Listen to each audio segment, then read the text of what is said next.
G'day mateys, it is the Downunder entrepreneur coming to you with another episode of Hot Dog Hustle. So we are down in the night market today. It is a little bit quiet at the moment, but earlier we were absolutely cracking. I think like in 2 or 3 hours, we smashed out like nearly 40 sales, which compared to like 3 days ago, we struggled to do about 10 sales for the whole day. So that just goes to prove that, you're going to have your good days, you're going to have your bad days. You're just going to remember why you're doing what you're doing. Just keep pushing through. Don't let those bad days put you down. On those really, really slow days, like I was saying, try and find something else to be productive, work on maybe another income stream on the side or something, like myself, I'm doing eBay, I'm doing like the local Shopee app, all that sort of stuff, constantly tweaking those, consuming and trying to enrich myself with new content, creating content of my own. So yeah, guys, it's, the noodle shop next door, he's pumping tonight. He's loving it because he's been sort of super quiet as well, like the rest of us. These guys across the road, they've got a customer. But that's about the thick and the thin of it, guys. So probably the big thing I will say, which is something I have noticed a little bit here, like it's sort of subtle, and you may not pick up on it at first because you don't know the local language and everything. But you, especially if you're a foreigner in a different country, you are going to experience some level of racism. I know it's shit and we live in a globalized world and all that sort of stuff, and we're all human beings and we should just get along and sort of appreciate each other. But it does happen. Like I remember growing up as an 80s child, through the 90s in Australia, all the older, generation around me were constantly, bloody foreigners this, bloody foreigners that, coming over here and taking all the jobs, starting businesses and putting all the local hard-working Aussies out of business and blah, blah, blah. And I grew up with that. And sort of being here in Taiwan, seeing like a lot of the older generation, like there'll be kids that'll walk down and they'll generally be interested and they want to come and have a look at the stall and see what's going on, not necessarily buy anything, but at least check it out. And they'll be with, a grandparent or something like that. And they'll physically grab the child and actually drag them past the stall. But then they'll let them stop and look at all the other stalls operated by Taiwanese vendors. So it's pretty obvious what's going on there. But that is something you are going to notice. Like you just have to understand. Like unfortunately, people are very, some people, and it is a very small minority. But some people are just, they just have a small mind. They can't grasp it. They haven't sort of caught up with, 2019. They're still living in the past.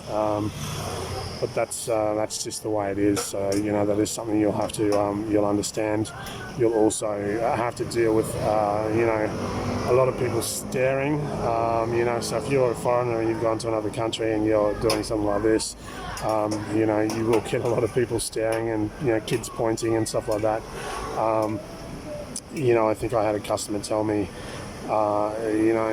I'm like the only foreigner. They said they've lived in this district for like 20 years and I'm literally the only foreigner they've ever seen on the street running a stall. It is what it is. It's pretty funny. But I get it a lot. I get kids walking past going, oh my God, Waigaran, which means foreigner. And like pointing, but it's to the point now, I've been doing it for a while, so a lot of kids will see me in the street out and about during the day, and they'll wave and they'll say hello, and when all the students are back, I've got a bunch of like after school care buses that go past in the afternoon, and the kids are always hanging out the window waving, and so it is what it is. So obviously, like I said, I'm having a good day today, but it has been really, really quiet and really hot, raining like every second day. So what can you do in these circumstances in order to try and draw more attention to your business and possibly get extra sales and all that sort of stuff? So generally what I do is a practice. I did 20 years of supermarkets back in Australia, and a lot of stuff that I learned there has kind of really, really helped me transitioning to my own sort of entrepreneurial ambitions. But basically anybody that walks past, obviously I'm talking shit at the moment, so I'm not doing it, but normally when people walk past my stall, I generally say a simple hello.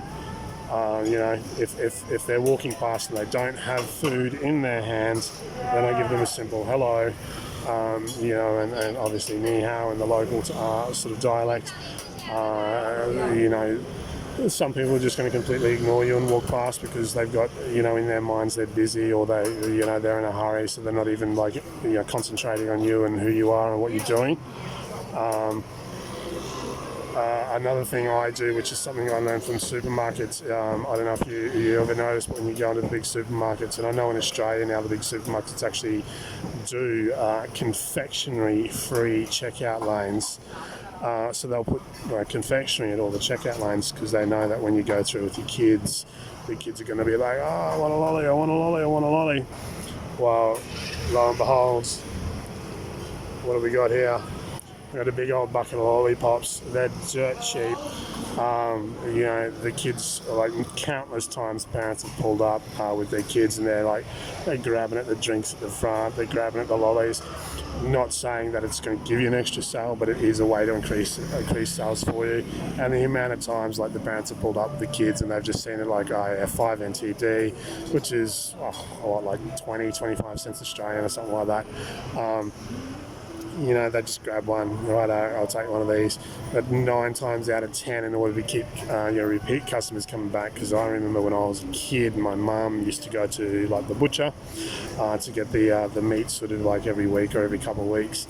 You know, you'd go in and the butcher would give you the old Cheerio. You know, we used to love it. It was like it was the greatest thing ever. So when the parents come down, they bring the kids with them. I actually just give them a free lollipop. I mean, it was like a huge bulk bag of lollipops I picked up from I think it was Costco. They cost me like 1.3 NTD each. So in the grand scheme of things, it was like it literally cost nothing. I mean, fair enough, it costs you money, but as the saying goes, you've got to spend money to make money. You know, and if that means that family is going to keep coming back and bringing the kids and buy like 2, 3, 4 hot dogs every time they come, happy days. You got to do what you got to do. But apart from that, guys, still nice and warm, especially standing in front of this barbecue. That's cooking at 110, 120 degrees in the middle of summer. Definitely the right business choice, but it is what it is. So apart from that, guys, it's just a few hints and tips that you can do. You know, if you're running like a small little street hustle business like this, you know, especially at the moment during summer where it's nice and slow, you know, these are ways that sort of you can help to maybe like increase. But just generally overall, guys, like you know, have a look at your offer. Hello. And you know, think about the value that you're offering, the overall value you're offering to your customer, and you've got to think of ways that sort of like the lifetime value of a customer. Are you just after a customer that comes once, buys your product, and that's it, they never come back? Because statistically it's easier to get sales out of an existing customer than what it is to make a new customer. So just think about that, have a look at your value, have a look at your offer. But apart from that, guys, I'm not going to carry on and prattle on for much longer. I hope you guys find that helpful. You know, if you appreciate what's happening here on the channel, guys, and you want to, you know, show your love and support it so that we can keep putting out content like this, then feel free to smash that subscribe button, drop this video a like, share it with your friends. Apart from that, I hope you're all doing well. Thanks for watching, guys. Catch you in the next video. Cheers.